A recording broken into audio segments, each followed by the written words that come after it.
السلام علیکم ورحمۃ اللہ وبرکاتہ۔ میرے پیارے آقا علیہ الصلوۃ والتسلیم کے پیارے دیوانوں، خاتون جنت حضرت فاطمۃ الزہرا رضی اللہ عنہا کی کنیزوں، سچی حکایات کے درس نمبر 157 ایپیسوڈ نمبر 157 میں آپ تمام کا استقبال ہے۔ الصلاۃ والسلام علیک یا رسول اللہ، الصلاۃ والسلام علیک یا حبیب اللہ، الصلاۃ والسلام علیک یا نبی اللہ، وعلی آلک واصحابک یا نور اللہ، صلی اللہ تعالی علیہ وسلم۔ میرے پیارے آقا علیہ الصلوۃ والتسلیم کے پیارے دیوانوں، خاتون جنت حضرت فاطمۃ الزہرا رضی اللہ عنہا کی کنیزوں، ہم اور آپ سچی حکایات کے 8ویں باب سے اولیاء اکرام رضوان اللہ تعالی علیہم اجمعین کے تعلق سے حکایات سماعت کر رہے ہیں۔ ہم نے کل کے درس میں حکایت نمبر 474 کا آدھا حصہ سماعت کیا تھا۔ سلطان محمود غزنوی نے جب حضرت ابو الحسن خرقانی رحمۃ اللہ علیہ کے کشف کے تعلق سے یعنی چھپی ہوئی باتوں کی معلومات رکھنے کے تعلق سے سنا تو تمنا دل میں پیدا ہوئی کہ میں ان سے ملاقات کروں۔ آپ نے کئی مرتبہ انہیں غزنی آنے کی دعوت دی لیکن آپ تشریف نہ لائے۔ آخر کار سلطان محمود غزنوی خود سفر کر کے خرقان پہنچے تاکہ حضرت ابو الحسن خرقانی رحمۃ اللہ علیہ سے ملاقات ہو سکے۔ ملاقات سے پہلے محمود غزنوی نے اپنے قریبی غلام ایاز کو شاہی لباس پہنا کر اس کے سر پر شاہی تاج رکھ دیا اور خود ایاز کا غلامانہ لباس پہن لیا۔ چند لونڈیوں کو مردوں کا لباس پہنا کر اپنے ساتھ لے لیا۔ اب آگے چنانچہ جب یہ قافلہ حضرت کی بارگاہ میں حاضر ہوا تو حضرت ایاز کے شاہانہ لباس کی طرف توجہ نہ فرمائے بلکہ سلطان کو جو اس وقت ایک غلام کے لباس میں کھڑے جھانک رہے تھے مخاطب ہو کر فرمایا کہ ان نامحرم عورتوں کو باہر نکال دو۔ چنانچہ ان مردوں کے لباس میں جو لونڈیاں موجود تھیں انہیں باہر نکال دیا گیا۔ اس کے بعد حضرت نے سلطان سے کہا کہ بڑا فریب اٹھا کر لائے ہو۔ اس پر سلطان نے کہا آپ کے سامنے سب ناکارہ ثابت ہوا۔ سلطان نے اس وقت حضرت سے کچھ تبرک طلب کیا۔ حضرت ابو الحسن خرقانی رحمۃ اللہ علیہ نے جو کی روٹی کا ایک ٹکڑا پیش کیا۔ سلطان نے بڑے ادب اور احترام کے ساتھ وہ ٹکڑا لے کر اشرفیوں کی چند تھیلیاں نذرانے کے طور پر حضرت کی خدمت میں پیش کی۔ حضرت کا دیا ہوا تبرک منہ میں ڈال کر وہ کھانے لگا۔ اتفاقاً بادشاہ کے نازک گلے میں جو کا روکھا سوکھا ٹکڑا اٹک گیا اور بادشاہ کھانسنے لگا۔ حضرت اشرفیوں کی طرف اشارہ کر کے فرمانے لگے یہ محبوب پیغمبروں کی غذا آپ کے گلے کے نیچے نہیں اترتی۔ یہ اشرفیاں جو فرعون کی میراث ہیں اس فقیر کے گلے میں کیوں کر اتریں گی؟ چنانچہ سلطان کے بے شمار اصرار منت اور سماجت کے باوجود بھی حضرت نے اشرفیاں لینے سے انکار کر دیا اور فرمایا مجھے ان کی کوئی ضرورت نہیں، نہ ہی میں انہیں لینے کا حقدار ہوں۔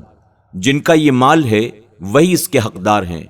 اس پر سلطان محمود اور بھی زیادہ آپ کا گرویدہ ہو گیا اور سچے دل سے آپ کا معتقد ہو گیا۔ سبق: اللہ والوں کو اللہ تعالیٰ نے ایسا علم اور کشف عطا فرمایا ہے کہ ان کی نگاہ باطنی یعنی چھپی ہوئی نگاہ سے کوئی بھی چیز چھپی نہیں رہ سکتی ہے۔ یہ بھی معلوم ہوا کہ پہلے بادشاہوں کے دل میں اللہ والوں کی بڑی عقیدت اور محبت ہوتی تھی۔ وہ لوگ ان اللہ والوں کے پاس حاضر ہوتے تھے اور ان سے فیوز و برکات حاصل کرتے تھے۔ حکایت نمبر 475 سومنات۔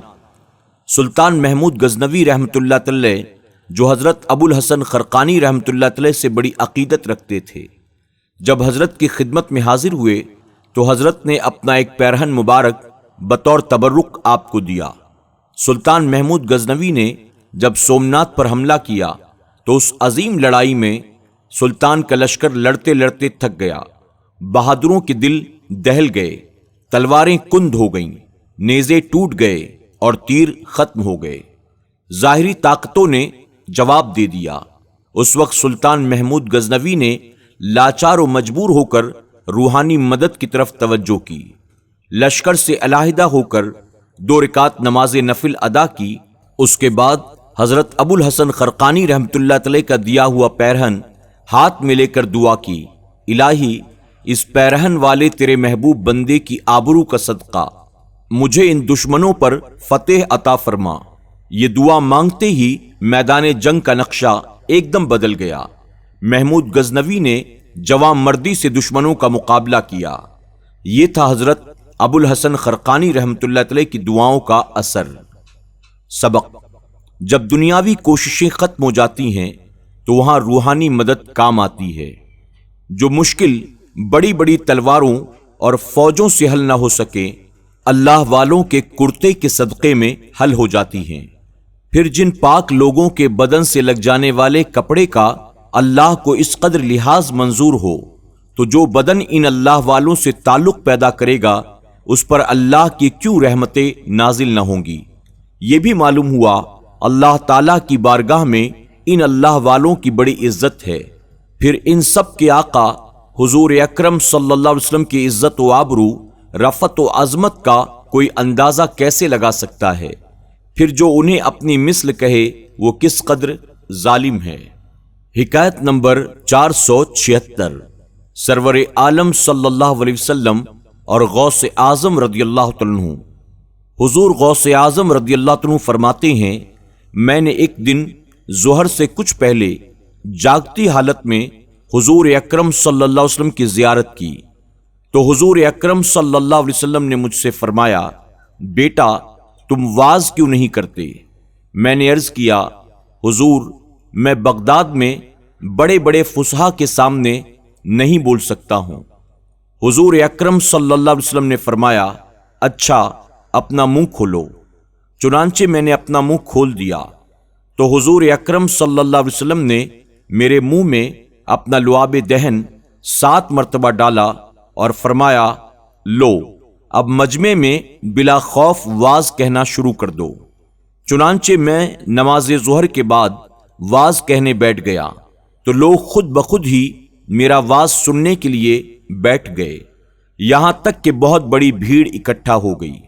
اس مجمع میں حضرت مولا کائنات مولا علی کرم اللہ وجہ الکریم بھی تھے۔ وہ میرے سامنے تشریف فرما نظر آئے اور مجھ سے فرمانے لگے، بیٹا اب واز کیوں نہیں کہتے؟